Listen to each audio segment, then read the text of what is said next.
UFOs and triangular formations of undersea lights and much more have been reported around Bempton Cliffs and the surrounding areas. I've recently seen the reddishy orange lights myself, as have many other fishermen working in the area. I can honestly say that what I saw was not from this world. Yes, it's true that the majority of people do come here for the beautiful sea views of this heritage coastline, but there is no two ways about it. This is also a coastline of very high strangeness. It would be impossible for me to mention all the strange accounts that have happened in this area, but it has been written about in great detail by an exceptional author and now good friend of mine, Paul Sinclair. For more information on these accounts, I highly recommend that you check out his latest book, Truth Proof 4.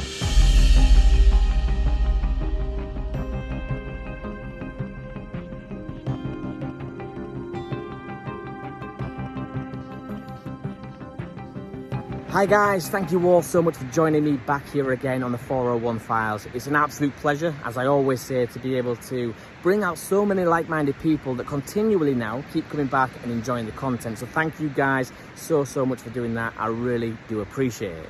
Now, if you are new here on the channel, maybe you're wondering what the hell this is all about. My name is Ben and I'm based here in the UK.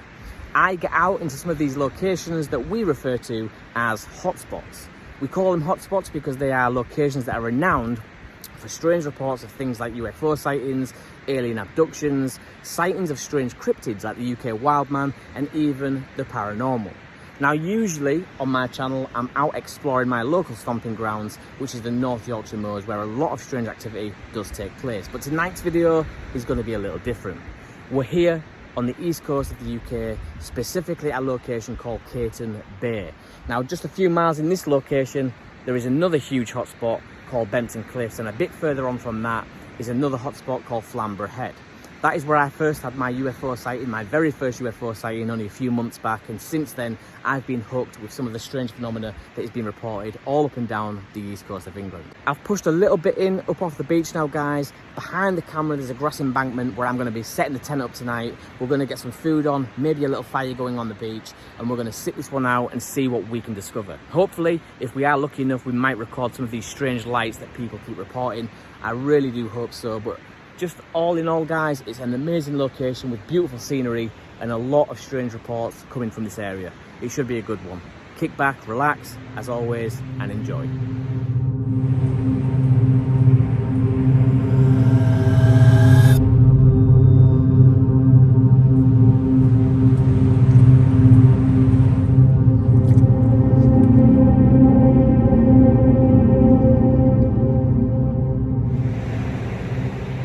It's a creepy, ominous, relentless and strange place is the sea.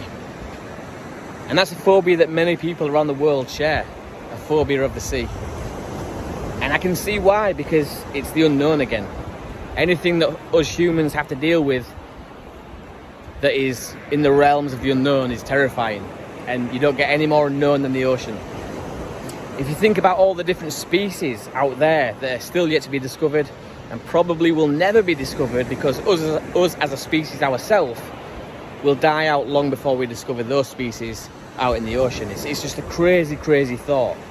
And then if we add to the mix that the leading theory in ufology at the present is that UFOs, extraterrestrials, are using the sea as a hiding place. They're residing in deep underwater caverns and emerging at will, submerging at will. When you think about this and some of the footage that the Pentagon's released showing this as proof that they are here, have been here for a long time, and they are living in the ocean, it's a terrifying concept. I truly believe that they are out there. I do believe that. I believe that they are using our oceans, deep underwater caves and caverns to keep hidden away from us, because they know that we know nothing or very little about this place. Very little of this place has been discovered or explored. So what better place for them to come and start to inhabit, take over, control, whatever it may be, than this place here. Have any targets up here? We just had something go right over the top of us that, I hate to say this, looked like a long cylindrical object. It almost looked like a cruise missile type of thing moving really fast that went right over the top of us. Number 71 Papa Golf, go ahead. And was there anybody above us that passed us like 30 seconds ago? Number 71 Papa Golf, negative. Okay. Something. A UFO. Yeah. It's American 1095. Yeah, something just passed over us. Like don't know what it was, but it's at least 2,000-3,000 feet above us. Yeah, it passed right over the top of us.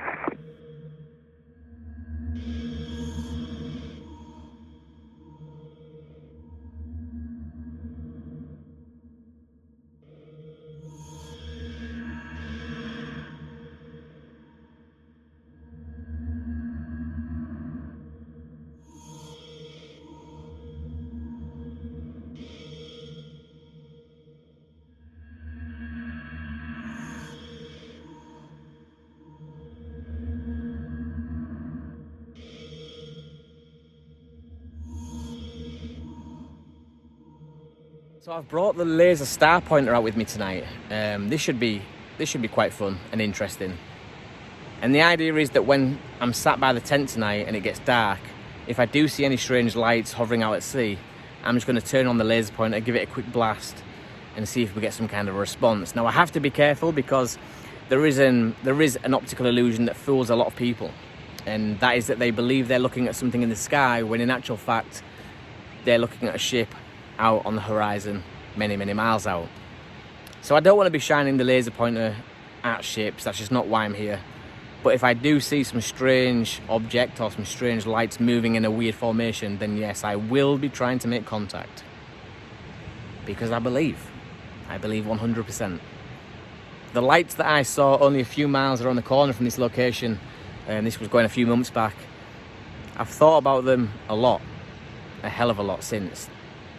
And nothing makes logical sense. I've tried to rule out every man-made item or craft that could have been, and they all fall short. What I saw was not man-made. It was not human. No human could have survived in this thing that I saw. They would have been ripped in half completely, because the G-forces that this thing was experiencing or must have been experiencing was beyond belief. So that's the plan for tonight, guys. Get the laser pointer out, and hopefully if we do see something, like I've said, we will try and make contact, and hopefully, fingers crossed, we might get a response.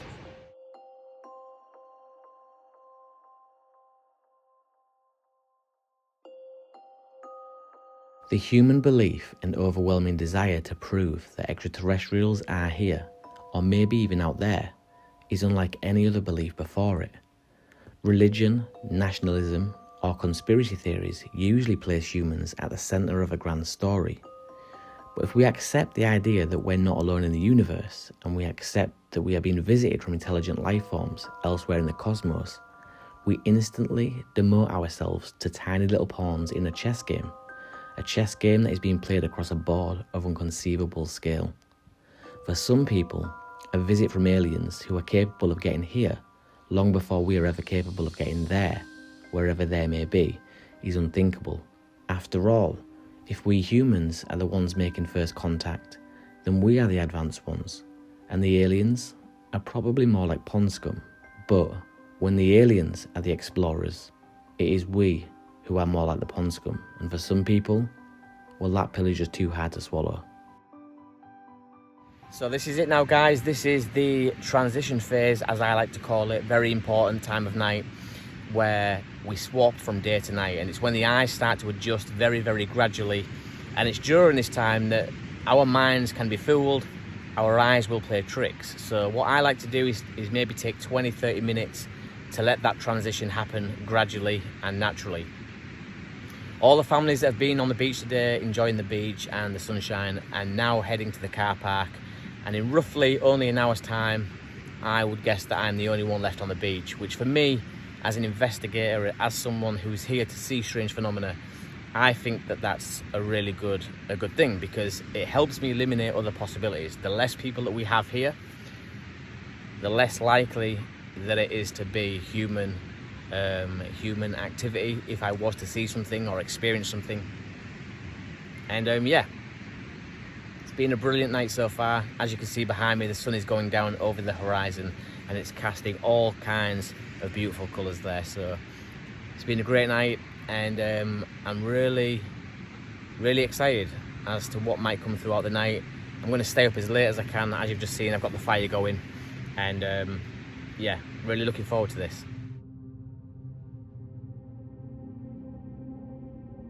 So I've just been sat with my back to the grass verge, talking to you guys on the camera about how we was going through the transition phase from day to night and how the sun was casting some nice colours over the horizon there. And then as I stood up to get the camera, I've turned around and this is one hell of a storm cloud. I was expecting a nice chilled night with no complications from the weather, but it looks like we are in for some rain or some bad weather.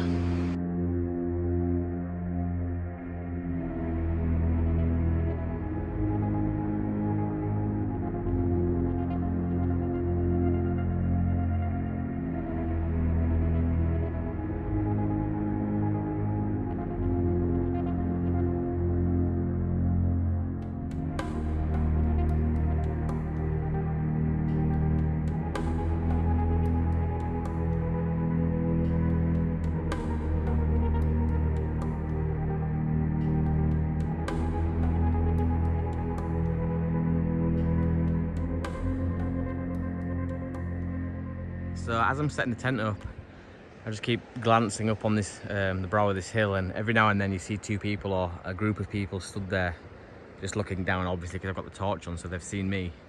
But it is quite unnerving.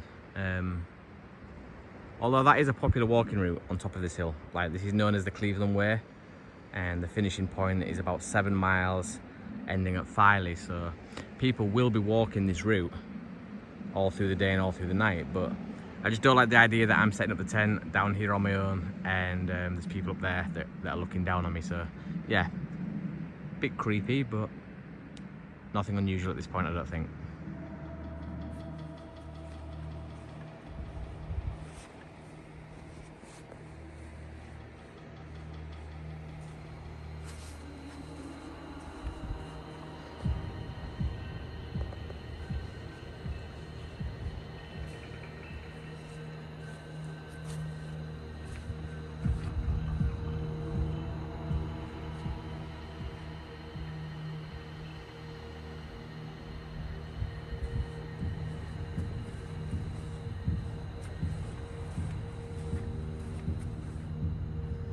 So I'm just stood inside the old World War II bunkers that are abandoned here on the beach.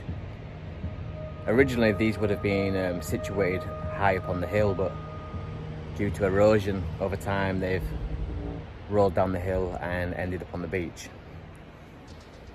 But this in itself is a weird thing. Like, to think that all those years ago, defending the east coast of Britain, British troops would have been held up in these little bunkers facing out to the very sea that I'm looking at now. You know, and you never know the stories behind these things. Like, did anyone die in these bunkers? Was they shot? I don't think any Germans ever got as far as this. But you never know, do you? You don't know the stories that these things hold. And I doubt anyone's alive in this day and age that remembers being in one, occupying it. So it is fascinating. It's eerie as well. Like, it's just literally abandoned here on the beach looking out towards the North Sea, and I'm stood in the middle of it all these years later. Britain is just steeped in history, and this is just a tiny part of it. But everywhere you go on this tiny island, it's very difficult to not see remnants of our past. Yeah, it's fascinating.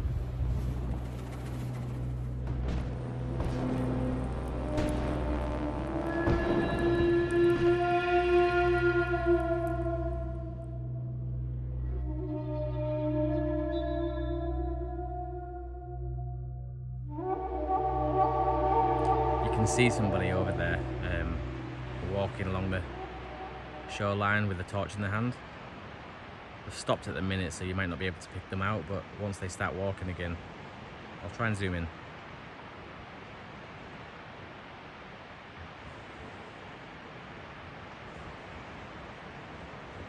The light's gone out now, so I'm assuming that they've turned away from us or they've turned the light off. But there was definitely, there we are.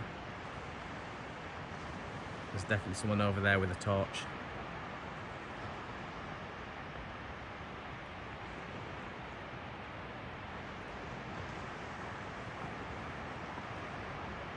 At this point as well, guys, I apologise for the quality, but I think it goes without saying that out here on the coastline there is no natural light. So these camera phones, as good as they are, they don't hold up too well. I wonder what that person's doing. They keep walking along the shoreline and then just stopping, as if they're checking something out. Maybe a metal detector or something like that. I don't think you get metal detectors out here in the night. It just wouldn't make sense. But who knows? Maybe it's someone with a dog.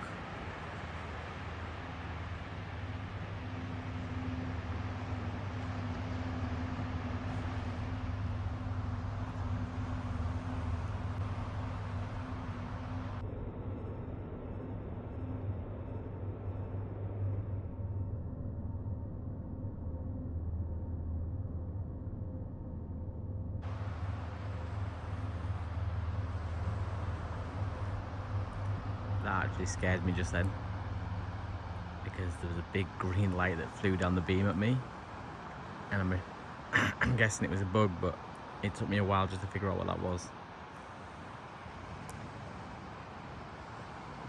I think it was a bat.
That looked very, very strange just then. It was almost like the laser had hit off something.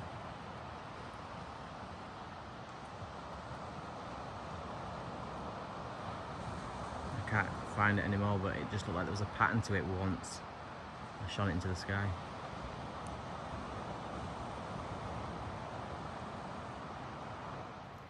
So I've just got into my tent now, guys. The time is about 11:30, 12 o'clock. And I've sat it out for as long as I could, looking out towards the sea, but it really is quite dark here. So the camera, as I've already mentioned, is struggling quite a bit. I thought I saw a few flashes in the sky. There was one that I saw flash twice, but then after that, there was nothing else to be seen. So it wasn't like I really had a chance to get my camera out and start recording that. You've only got my word for it, but again, I'm not sure what that was. I'm not going to jump to anything and start saying UFOs, aliens, etc. But yeah, just thought I would mention that, as it was something that I saw. But right now, I've got Lily in the tent with me. I'm in my sleeping bag, and we're going to call it a night. Hopefully, you guys will join me back here again in the morning, and I've not been abducted. So fingers crossed.